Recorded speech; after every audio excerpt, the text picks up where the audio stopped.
The observation deck of the Zathrani scientific vessel fell silent as the creature emerged from the jungle. The apex predator of Kessler Prime was a nightmare-given flesh, a towering beast with 6 limbs, each ending in razor-sharp claws, and teeth like obsidian blades. No known species had survived an encounter with a Kessler Vrax. Not until today. Dr. Kale, the expedition's leading xenobiologist, leaned forward in disbelief as the human appeared on the monitor. James Reeves was a simple specimen collector from Earth, hired because he was cheaper than sophisticated equipment.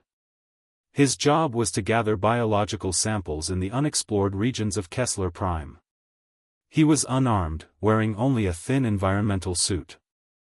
The Vrax caught his scent and charged. The Zathrani held their breath. They had seen the Vrax hunt before. It was swift, efficient, merciless. A being with 4 limbs and soft skin should be dead within seconds. James Reeves should already be history. But James didn't run. Instead, he planted his feet and braced for impact.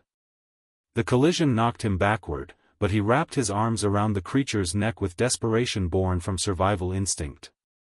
The Vrax shrieked, a sound that hadn't been heard in eons because no prey had ever fought back this way. "What is it doing?" asked Zara, Kale's research assistant, her voice trembling. "That strategy will only delay death." But it didn't. As the Vrax thrashed and clawed at the human, James held on with a grip that seemed impossibly strong. The creature's strength was immense, but the human possessed something the Vrax had never encountered: adaptive desperation. Every time the beast adjusted its attack, James adjusted his defense.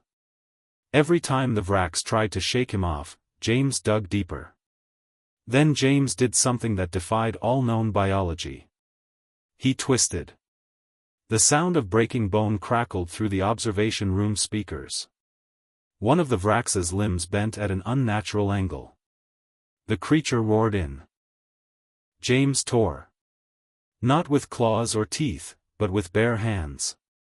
His fingers found the creature's joints and exploited them with anatomical knowledge born from countless generations of human hunters. He fought like his ancestors had fought, with cunning, with adaptation, with an almost supernatural refusal to accept defeat. The Vrax, which had never been bested in combat, lay still. James collapsed beside the corpse, breathing heavily, his small human form covered in alien blood and his own. He had won. On the observation deck, Dr. Kale sat in stunned silence. Zara was the first to speak. "This isn't possible. Humans are soft. Weak. They shouldn't be capable of." "Of what?" Kale interrupted, his voice filled with awe and something that might have been fear. "Of refusing to die? Of fighting beyond their physical limitations? Of adapting and surviving?" He pulled up the biological data they had collected on humans. Weak compared to most apex predators individually.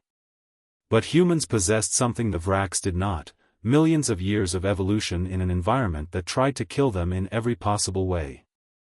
They were designed to survive. They were designed to adapt. They were designed to overcome.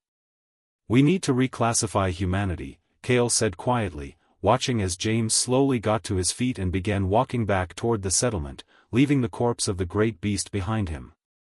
"From what to what?" Zara asked. Kale's mandibles trembled as he considered the answer. "From primitive species to apex predators. No, higher than that. From prey to something far more dangerous, survivors with intelligence."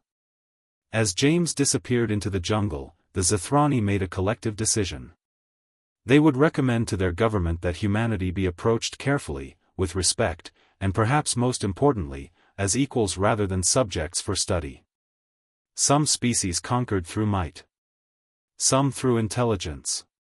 Humans conquered through sheer, stubborn refusal to accept defeat. A